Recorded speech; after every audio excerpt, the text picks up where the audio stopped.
सभी को नमस्कार। चैनल पर सभी का बहुत बहुत स्वागत है। आज के वीडियो में बात होगी द्विवेदी युग पर और द्विवेदी युग से संबंधित एक वीडियो आपको चैनल पर और देखने को मिलेगा, जिस पर मैंने जो है खड़ी बोली आंदोलन और हिंदी पत्रकारिता में किस तरह से द्विवेदी जी का योगदान रहा, उस पर मैंने बात की है।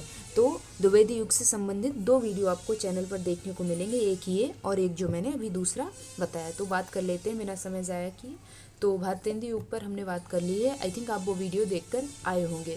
तो द्विवेदी युग जो है भारतेंदु युग के पश्चात आता है, बाद में आता है। और द्विवेदी युग के बारे में बात करें तो द्विवेदी युग को जो है आचार्य रामचंद्र शुक्ल जी ने द्वितीय उत्थान की संज्ञा दी है।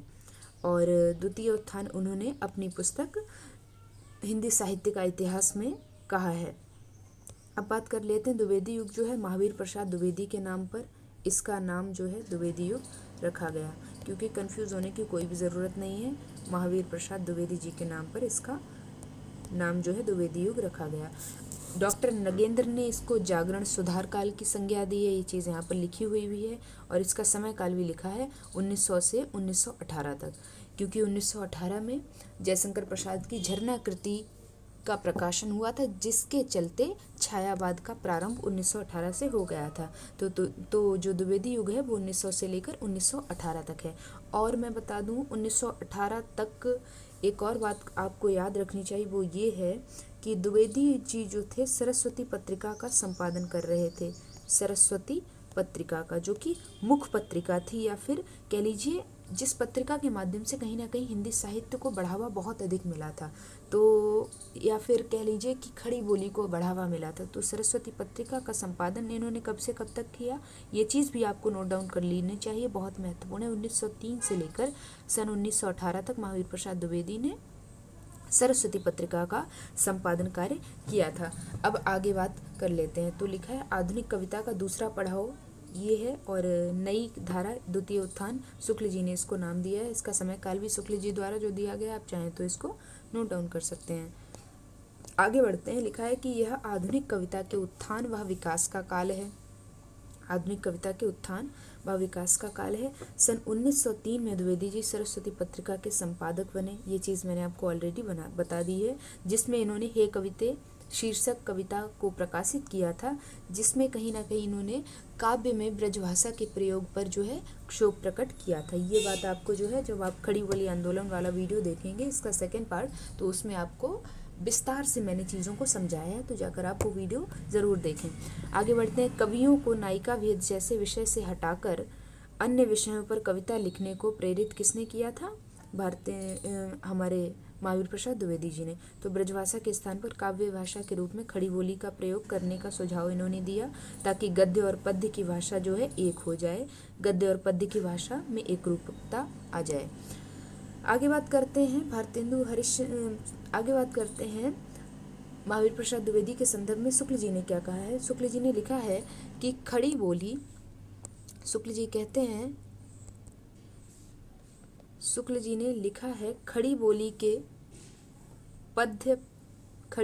पद्य पर द्विवेदी जी का पूरा असर पड़ा। बहुत से कवियों की भाषा शिथिल और अव्यवस्थित होती थी, पहले ऐसा होता था, लेकिन द्विवेदी जी ऐसे कवियों की भेजी हुई कविताओं की भाषा आदि दुरुस्त करके सरस्वती पत्रिका में छापा करते थे। इस प्रकार कवियों की भाषा जो है साफ होती चली गई। तो आप देख सकते हैं, ये बात मैंने बहुत ही अच्छे से डिटेल में बताई है इसके सेकेंड पार्ट में, तो आप जाके वो चैनल पर ज़रूर चेकआउट करें कि कितना एक तरीके से इनका महान व्यक्तित्व था महावीर प्रसाद द्विवेदी का, जो विदाउट एनी क्रेडिट जो है चीज़ों को सुधारते थे और फिर पत्रिका में प्रकाशित करते थे अन्य कवियों की। प्रकृति को काव्य विषय के रूप में पहली बार महत्वपूर्ण स्थान इसी युग में मिला। प्रकृति का गतिशील चित्रण न होकर स्थिर चित्रण हुआ। अब पढ़ते हैं द्विवेदी मंडल के कवियों के बारे में। तो मैंने यहाँ पर चार्ट के माध्यम से चीज़ों को समझाया है। तो द्विवेदी मंडल के कवि थे और जो द्विवेदी मंडल के बाहर के कवि थे, यानी जो द्विवेदी युग में लेखन कार्य जिन्होंने शुरू किया था और जो आगे तक भी लिखते रहे थे, या फिर कह लीजिए भारतेंदु युग के भी कुछ लेखक आदि थे, कुछ कवि आदि थे जो द्विवेदी युग में भी काव्य सृजन कर रहे थे, तो वो इस दूसरी श्रेणी में आते हैं। तो अब क्या हुआ, इसमें जो कौन कौन आता है इस पर हम बात कर लेते हैं। तो इसमें आते हैं हमारे मैथिली शरण गुप्त जी, जिनकी बहुत ही मुख्य एक रचना है भारत भारती, बहुत ही बार पूछी जाती है, तो आप ये चीज़ें नोट डाउन करते चलिए। तो मैथिली शरण गुप्त जी का नाम याद कर लीजिए। इनकी रचना साकेत, यशोधरा दोनों ही बहुत महत्वपूर्ण हैं। गया प्रसाद शुक्ल स्नेही की प्रेम पचीसी और करुणा कादम्बनी दोनों रचनाएं आप नोट डाउन कर लीजिए। लोचन प्रसाद पांडे की कौशल रत्नमाला मुख्य है, और दो मित्र भी आप चाहें तो नोट डाउन कर लीजिए। फिर आते हैं महावीर प्रसाद द्विवेदी जी स्वयं, तो इनका काव्य मंजूषा और सुमन। आगे बात करते हैं इस युग की कुछ प्रवृत्तियां थी, जिन्हें मैंने पॉइंटर्स के माध्यम से आपके समक्ष रखा है, ताकि आप जो है आपके दिमाग में चीज़ें एज इट इज़ बैठ जाएं।